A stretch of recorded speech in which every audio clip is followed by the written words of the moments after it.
Mirë se vini. Në këtë material do të sellohemi te një arritje vërtet madhështore e miliona shqiptarëve jashtë vendit. Bëhet fjalë për ruajtjen e kulturës për më shumë se një shekull emigrimi. Është pak si një enigma, apo jo? Si arrin komunitetet të rezistojnë kohës dhe të mbrojnë thelbin e tyre kombëtar?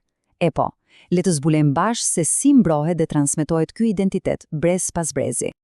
Gjatë këtij rrugtimi do të kalojmë nëpër 4 pika kryesore.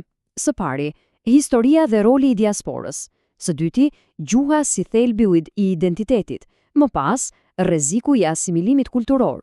Dhe së fundmi, roli jetik që luajnë familja dhe shkollat shqipe. Le të fillojmë menjëherë me pjesën e parë. Historia dhe roli i diasporës.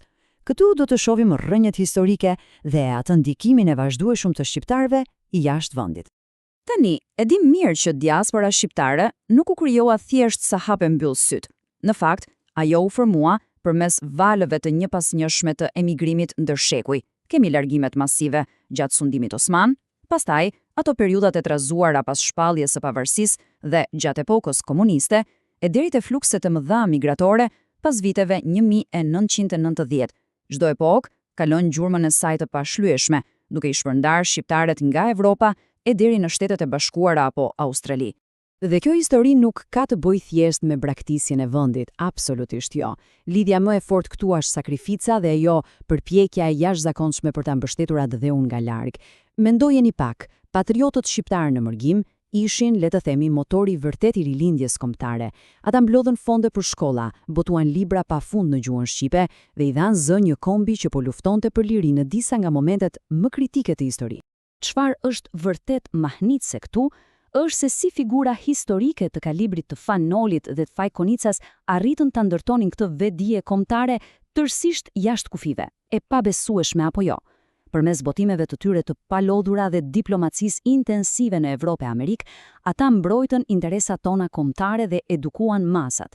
Ky është një tregues i pastër i asaj fuqie të madhe politike dhe kulturore që mban diaspora.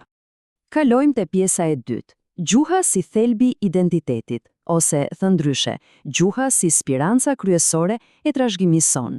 Pra, gjuha nuk është thjesht një fjalor për të komunikuar. Në fakt, është vetë thelbi, boshti absolut i identitetit dhe i përkatësisë son kombëtare. Për çdo shqiptar që jeton në mërgim, të folurit e shqipes është mjeti i parë dhe për hir të së vërtetës më i rëndësishmi për të mbajtur gjallë kulturën, mentalitetin dhe historinë. Nëse gjuha humbet, themelet e identitetit fillojnë të lëkunden ndjeshëm, për të mos thënë që rrëzojnë fare. Dhe pikërisht këtu, brenda mureve të shtëpisë, shpesh lind një lloj konflikti heshtur mes brezave. Nga njëra anë, e kemi atë gjeneratën e prindrive që e kanë krejt të natyrshme të flasin shqip rrjedhshëm, por nga ana tjetër, familjet janë të zhytur çdo ditë në gjuhën e vendit ku jetojnë, qoftë në shkollë apo në shoqëri. Ky kontrast i përditshëm e vë gjuhën anëtare në një rrezik të vazhdueshëm, duke e kthyer në një sfidë vërtet masive për mbijetesën e saj te më të rinjt. Kjo na sjell natyrisht te pjesa e tretë, rreziku i asimilimit kulturor. Një kërcënim vërtet i heshtur ndaj ruajtjes së kulturës son. Për ta kuptuar më mirë, asimilimi ngjason me një reaksion zinxhir. Dhe gjithçka fillon pikërisht me humbjen e gjuhës shqipe. Sapo një brez i ri e humbet atë aftësinë për të folur shqip, vetë historia bëhet e pakuptueshme për ta. Çfarë ndodh më pas? Kjo pasohet nga një shkëputje e ngadalt nga traditat dhe përfundon, pothuajse pashmangërisht, me atë identifikimin total rreptësisht me kulturën e huaj. Pra, hallka e parë, gjuha, mban praktikisht të gjithë peshën e këtij zinxhiri. Gëzimi, ose më mirë të themi tragjedia këtu, është se asimilimi ndodh aq gradualisht sa shpesh kalon krejtësisht pa u vënë re. Asnjë kulturë nuk zhduhet brenda natës. Fakti që asimilimi zvarritet kaq ngadalë është eksaktësisht arsyeja pse shpesh neglizhohet derisa bëhet vërtet tepër vonë. Prandaj kërkohet patjetër një përpjekje e përditshme dhe vetëdijshme për të mbrojtur identitetin. E kështu mbrim te pjesa e katërt, dhe ndoshta më shpresdhënësja, familja dhe shkollat shqipe. Këtu do të shohim zgjidhjet praktike të komunitetit për të mbrojtur identitetin. Fatmirësisht, përballë këtij rreziku, komunitetet nuk rrin as pak duar kryq. Hapa konkret, hapa vërtet frymëzues hidhen çdo ditë. Çdo gjë nis me edukimin familjar. Pra, përdorimi i shqipes brenda shtëpisë është hapi i parë jetik. Më pas, ky themel përforcohet jashtëzakonisht shumë përmes regjistrimit të fëmijëve në shkolla shqipe apo kurse të veçanta gjuhe. Aty fëmijët mësojnë të shkruajnë e të lexojnë krah për krah me moshatarët e tyre. Dhe sigurisht, përfshirja në organizata kulturore shërben si një mburojë fantastike sociale për të gjithë.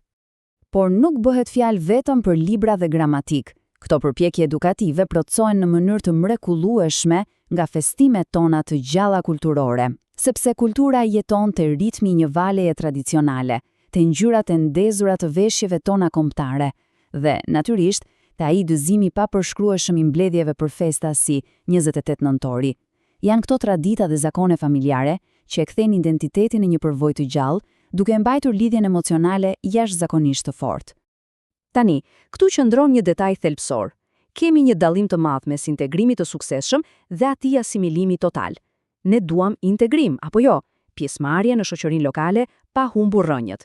Diaspora shqiptare e ka treguar këtë me mira si histori suksesi në mbar botën. Integrimi i vërtet ndodh kur një individ shkëlqen në vendin e ri, i përqafon ato vlera, por në thellësi të zemrës vazhdon të mbajë gjallë identitetin e tij të vërtet. Është vërtet kombinimi i dy botëve më të mira. Dhe për ta përmbyllur këtë material, le të reflektojmë pak rreth kësaj pyetjeje madhore.